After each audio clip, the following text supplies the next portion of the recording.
नमस्कार. भक्तियोगात आपले स्वागत. कृष्णं वंदे जगद्गुरु. 13वा श्लोक.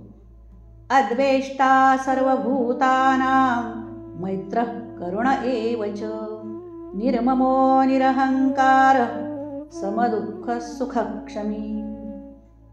पुन्हा एकदा. अद्वेष्टा सर्वभूतानां मैत्रः करुण एव च निर्ममो निरहंकारः समदुःखः सुखक्षमी.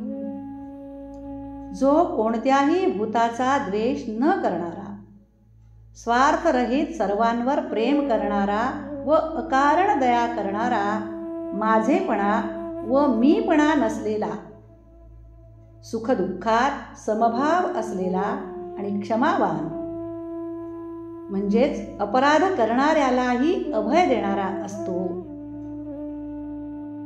संतुष्ट सततं योगी यतात्मा दृढनिश्चयः मय्यर्पितमनो बुद्धिर्यो मद्भक्तः समे प्रियः. पुन्हा एकदा. संतुष्ट सततं योगी यतात्मा दृढनिश्चयः मय्यर्पितमनो बुद्धिर्यो मद्भक्तः समे प्रियः. जो योगी नेहमी संतुष्ट असतो, ज्याने शरीर, मन व इंद्रिये ताब्यात ठेवलेली असतात, ज्याची माझ्यावर दृढ श्रद्धा असते, तो मन व बुद्धी मलाच अर्पण केलेला माझा भक्त मला अतिशय प्रिय आहे. 15वा श्लोक. यस्मान्नो द्विजते लोको लोकान्नो द्विजते चयः हर्षां हर्षभयोद्वेगैर्मुक्तो यः स च मे प्रियः. पुन्हा एकदा.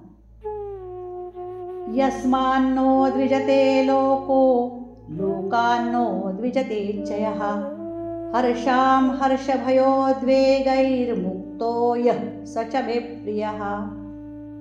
ज्याच्यापासून कोणत्याही जीवाला उद्वेग होत नाही, तसेच ज्याला कोणत्याही जीवाचा उद्वेग होत नाही, त्रास होत नाही, जो हर्ष, मत्सर, भीती आणि उद्वेग यापासून मुक्त असतो, तो मला प्रिय आहे. 16वा श्लोक. अनपेक्ष शुचिर्दक्ष उदासीनो गतव्यथः सर्वारंभ परित्यागी यो मद्भक्तः समे प्रियः. पुन्हा एकदा. अनपेक्ष शुचिर्दक्ष उदासीनो गतव्यथः सर्वारंभ परित्यागी यो मद्भक्तः समे प्रियः. भक्ताची लक्षणं आहेत. ज्याला कशाची अपेक्षा नाही, जो अंतर्बाह्य शुद्ध, चतुर, तटस्थ आणि दुःखमुक्त आहे, असा कर्तृत्वाचा अभिमान न बाळगणारा माझा भक्त मला प्रिय आहे.